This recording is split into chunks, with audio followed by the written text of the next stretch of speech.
Readings of confidential SCP files by Agent J357. Today is March 12th, 1890.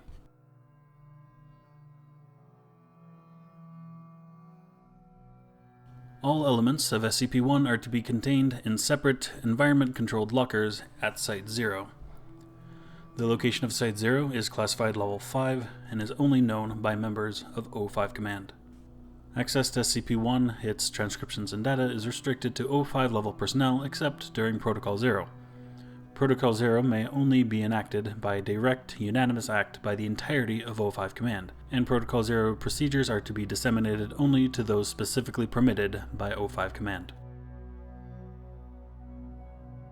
SCP-1 is a set of 2 objects and 33 documents belonging to alias the Administrator. SCP-1-1 and SCP-1-2 are respectively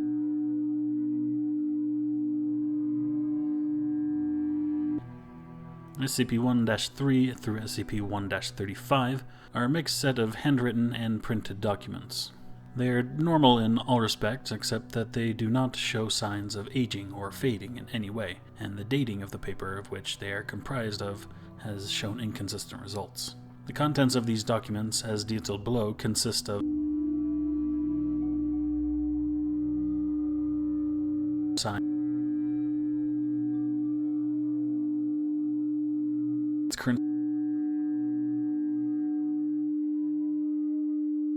As these objects formed the impetus for the creation of SCP Foundation and all of its constituent activities and processes. As such, this information is only to be disseminated by direct order of O5 Command as per Protocol 0.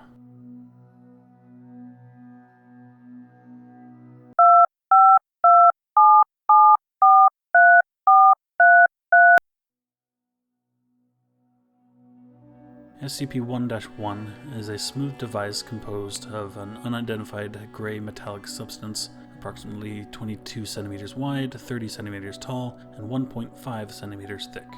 It is unusually heavy, weighing approximately 8.2 kilograms. It is equipped with a small digital display and has a single opening that appears to be a type of keyed activation switch. Attempts to disassemble the device or analyze its technology has been unsuccessful so far, as there appear to be no seams or fasteners visible on this device. Attempts to image the interior of SCP-1-1 utilizing X-ray or magnetic resonance have resulted in inconsistent results, suggesting that the device is either too dense to properly image or has inconsistent internal topography. SCP-1-1 appears to only be capable of displaying 2 indicators. One appears to be a status or progress bar with an accompanying number, currently at approximately 23%. The other indicator is a single-digit counter displaying the number. SCP-1-2 is a small key composed of the same unidentified metallic substance as the main casing of SCP-1-1. It is currently assumed that this is the activation key for SCP-1-1. SCP-1-3 is a personal diary belonging to the Administrator. SCP-1-4 through SCP-1-35 were inserted between various pages of SCP-1-3 at time of discovery. I always hated the idea of writing in a diary. Documentation is one thing, but I guess I never saw the point in putting down my personal thoughts. The scientist in me is telling me that someday someone might want to know how this all started. They say that the first time is always the hardest. I've managed to secure funding and personnel from the federal government, and I've established an organization that will allow me to continue the research. The President insists that I turn the device over for safekeeping, but I've made it clear that I can't let it out of my possession. Progress, unfortunately, has been slow these past decades. I am adamant that we cannot reproduce the technology until we have found a solution, as I am sure that unless we kill both birds with one stone, we will simply hasten the process. I had to kill them. They've been reproducing the technology all along and hiding it from me. I will be moving on in the next 24 hours. This place is doomed at this point. Again. I will not make the same mistake again. The mere thought of lying to the very people I need to reach my goal is bitter, but I can no longer afford to let them know the truth. SCP-1-5 is a page printed from what appears to be an inkjet printer, found inserted between pages 15 and 16 of SCP-1-3. This page has been preserved in the same unidentified method as the rest of the documents of SCP-1. Humanity has existed in its current state for hundreds of millennia, yet only the last few have held any meaning for us. What did we do for the countless years before recorded history? We huddled in caves, warding off the night with small fires, fearful of the things that we could not understand. It was not just that we did not understand why the sun rose every morning. It was the mystery of enormous fish with the heads of men, and rocks that came to life, and monsters that drove those who saw them mad. So we called them angels and devils, begged them to spare us from their wrath, and prayed for salvation. As time passed, their numbers died out, and mankind flourished. The world began to make more sense. Yet the unexplained can never truly go away, as if the universe requires for there to be things that we can never truly understand. We will not go back into the dark, fearful night. We will not be ruled by the unknown. We will stand up for ourselves.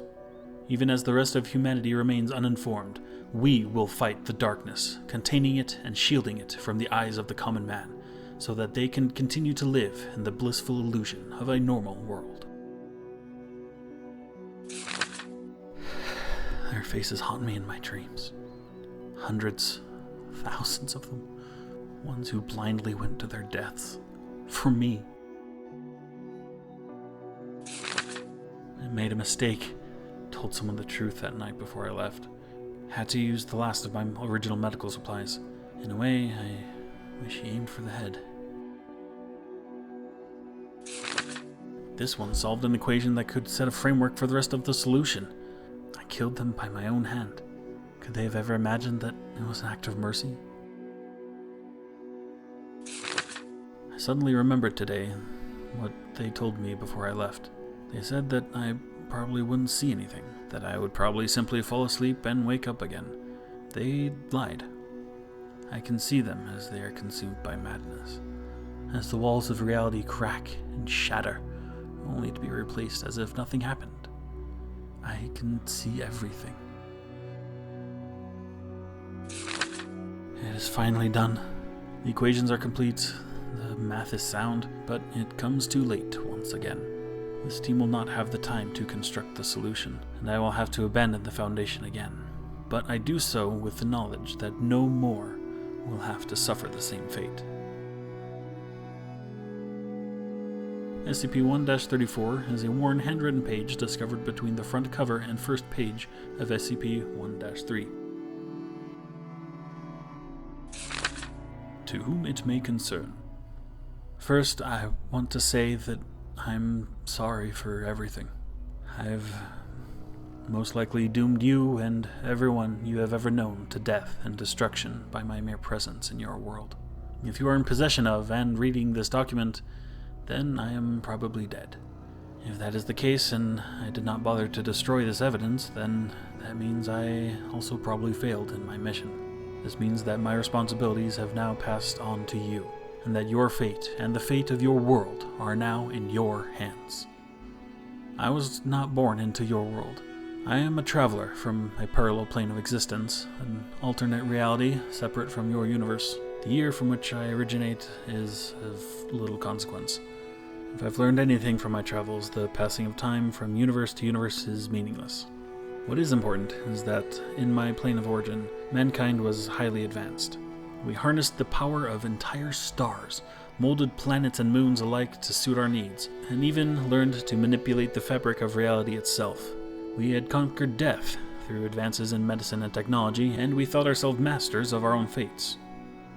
We realized too late that all such things have a cost, and that our greed and hubris would not only result in the loss of everything we held dear, but doom countless others as well. Our meddling in the structure of existence has opened up cracks and twists in the fabric of reality, a corruption of the multiverse that we had failed to notice earlier because we could not see the pieces of our reality leaking into others. By the time feedback began to manifest, it was already too late to stop it. Before this corruption consumed us completely, we came up with one final failsafe. We would gather up what knowledge we could save and sacrifice our world to send a single individual through to the next. This could not repair the damage that had already been done, but could buy us the time to start over, to find a way to stop the corruption of reality. That individual was me.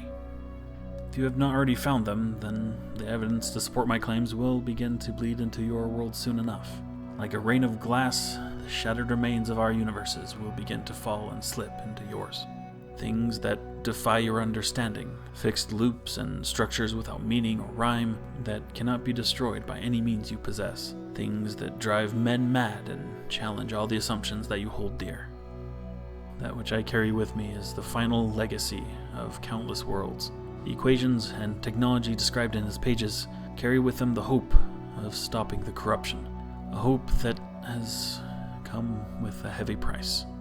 They are the last will and testament of a bloody trail of universes that have sacrificed and been sacrificed, that those who remain may avoid their fate. At the time of this writing they are nearly complete, but time is ever against me. If I am no longer able to see this mission through to its bitter end, then it falls to you to finish what I began.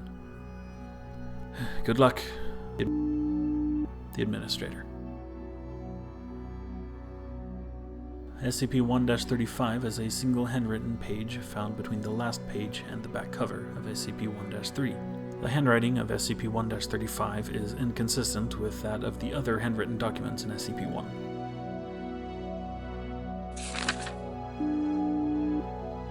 This is it. The last evidence that our civilization will have ever existed. No one is entirely sure what will happen when you activate the failsafe. Some of them are saying that the backlash from using it will instantly shatter what remains of our existence.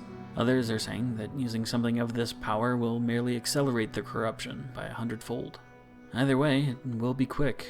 By the time you wake up at your destination, there will be nothing left of our home. You already know that it will only carry a single passenger, and the second team should have your gear ready by the time you're ready to go. I can only hope that with the time we've bought you, you can find a way to stop this disaster. If not, the device will keep track of the relative corruption level of local reality as well as how many times it's been activated. A bit sadistic of us, perhaps? By the time you read this, I will already be dead. I'm sorry, but you have always been the stronger one. I don't have the strength to face the end with my head held high. Not without you. I love you. References found within the documents comprising SCP-1 suggest the existence of SCP-1-36, an electrical device or a large document containing comprehensive technological and mathematical data related to SCP-1. The current whereabouts of SCP-1-36 are unknown.